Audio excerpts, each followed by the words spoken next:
week? You know where I'm going to be. Houston, that's right. So is Stephen A. We're all going to be in Houston. Catch us live next Wednesday through Friday. We can't wait. It's going to be a lot of fun. February 1st through 3rd. We're going to be at Lucky's Pub downtown. It's on Emmanuel Street. We're going to have a ton of special guests. Brandon Marshall, Rob Gronkowski, Terrell Suggs, many more. Doors open at 7:30 a.m. local time. The show starts at 9 a.m. local. So come on down. We want to see you all in Houston. T.O. ruined the name. Terrell, right? I know. It was always Terrell, and then all of a sudden T.O.'s it was Terrell. That's what threw me off. Come on, you got it. You knew where I was going. Speaking of being in Houston, Brady or Belichick, they're going to be there. Those options, good problems to have. Do your job is the Patriots' mantra, and the both are arguably the best at what they do. Here's a look at the Killer Bees and what they've accomplished as a tandem. Must be nice to be a Patriots fan, right?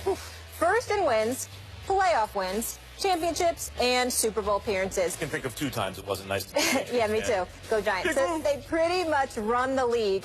Max, but the question is, if you could only have one, who are you going, Brady or Belichick? Sometimes I'm just glad that the world doesn't seem to catch up to the truth, because this is a nice paying job. I tell you what, it beats working for a living. And because people miss things that are so obvious, you just get to say it and sound smart, I guess. I don't know, it's like sabermetrics in baseball. That was easy. No one wanted to adopt it, but that's the way it was. Okay. The answer is so clearly Bill Belichick. And let me say, Tom Brady's the greatest quarterback ever. Some of that has to do with Belichick, too. And he makes Belichick's job a lot easier, no doubt. But who instills the culture? Who schemes for, like, does Brady play defense? Does Brady kick field goals or otherwise coach special teams? Why is it that the Patriots seem to dominate usually in at least 2 of the 3 phases of the game, if not all 3?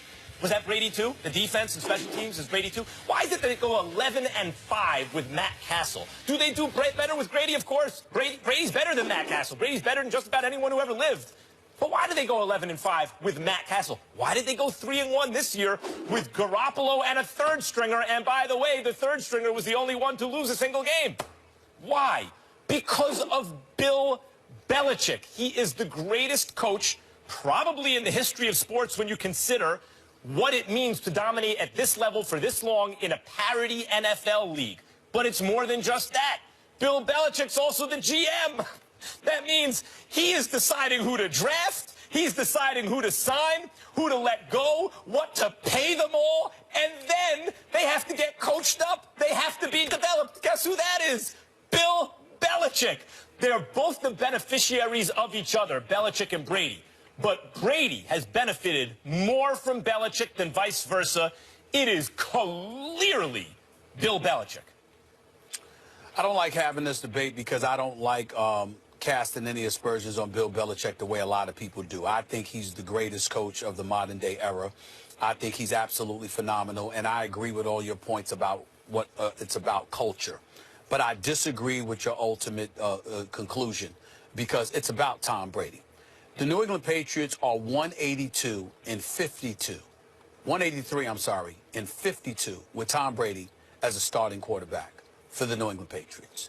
7 Super Bowl appearances, 4 Super Bowl titles.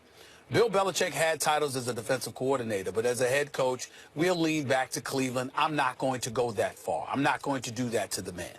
What I would tell you is this.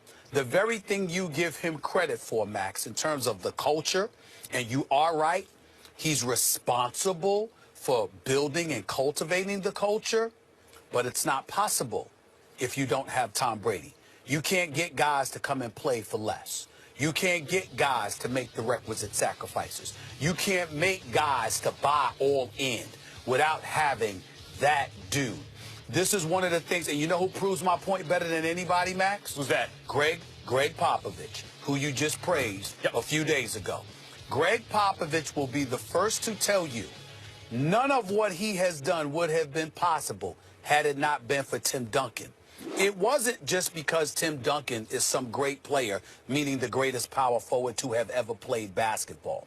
It's also because Tim Duncan allowed Popovich to coach him. He didn't big-time him. He didn't cachet him. He didn't flex his muscle or anything like that. This dude came to work. Popovich could look at him. He could stare him down. He could be demanding of him. He could hold him accountable. He could do all those things. I'll tell you a funny story, Max Kellerman. True story. Popovich got in trouble for this. Do you remember that time when they played a nationally televised game in Miami against LeBron D. Wade and the crew? And Tim Duncan, Manu Ginobili, and Tony Park, if I remember correctly, they all sat out for the game. They didn't travel. Did they even travel? No. They had a road game prior to the game in Miami. And Popovich sent them home, right? Right. Do you know how that story broke? How's you know that? how that story broke, No. Max?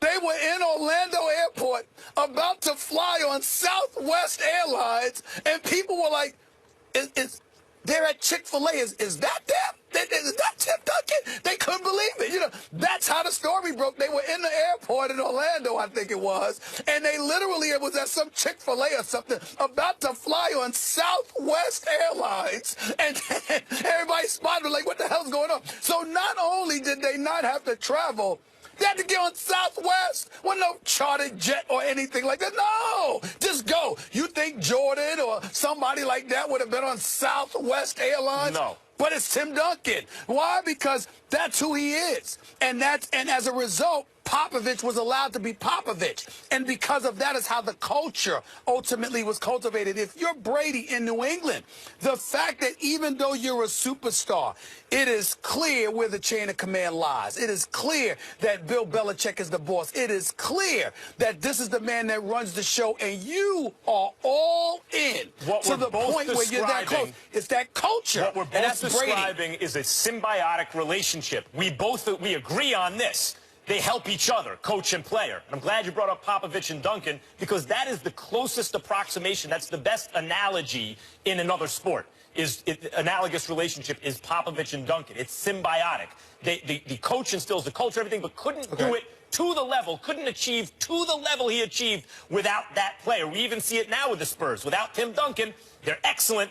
We're really not talking about them winning a championship this year. With Tim Duncan, you gave him a shot every year. Tom Brady elevates Bill Belichick. There's no denying it. Matt Castle went at 11-5, didn't make the playoffs. Belichick did very well with Bledsoe also. Not as well as with Brady, because Brady is better than those guys and helps. He's his lieutenant, as is Tim Duncan, the lieutenant, in the locker room and on the court. And the great head coach needs that. But if you had to choose one or another to make your franchise consistently great year in and year out, and I think this applies more to football than in basketball, where talent can sometimes overcome mediocre coaching, let's say, I would take Belichick, I would make him the head coach, and I would know that my team would be in contention every single year, in the playoffs every single year, whether or not they actually won the Super Bowl. I don't know if you could do the same thing with Brady on a bad team. Here's the issue. What you're missing, in my opinion, is that even though what you're saying is definitely plausible and makes sense, it's what do you have beforehand. You're basing everything that, in all your support for Bill Belichick, you're basing it on his accomplishments. I'm saying the accomplishments emanates from Brady. And because it emanates from Brady is why you have to sit up there and look at Brady. Because without Brady, we wouldn't be able to say what we've said about Bill Belichick. There's no denying that all of our points are right. And there have been times in the past where I've sat up there and said, Belichick all day, all day, all day. But as I've watched Tom Brady get older and older and still consistently keep doing what he's doing and defying all types of odds, I've had to step back and concede this brother is just on another level. And when I look at it from that perspective, I have to sit there and say, hey, it just is what it is. Bill Belichick could not have been Bill Belichick without the likes of Tom Brady. I have to concede that. You put Aaron Rodgers on the Patriots, they're favored to win the Super Bowl. Oh, no, we don't have time for this one. You put Matt Ryan on the Patriots, they're favored to win the Super Bowl. You can put a number of quarterbacks on the Patriots, they'd still be favored to win the Super Bowl. But if Brady went to another team, that team wouldn't be favored to win the Super Bowl. It's Belichick. No, Molly, the point that Max is missing is that, again, even though that may very well be true, you can say that now because of what Brady has done. He had Bledsoe. Hold on, Max. I'll let you finish. My point is, you could say that about Belichick now because of what has happened. Right. Would Matt Ryan or anybody else have been able to do what Brady has done with Belichick all these years leading up to this point? It wouldn't be as much. That's the question. It would be less. We can do a whole Brady show would have on been this. even more less we without have to go to Belichick. break. It's not called a coaches-driven league. It's called a quarterback-driven league.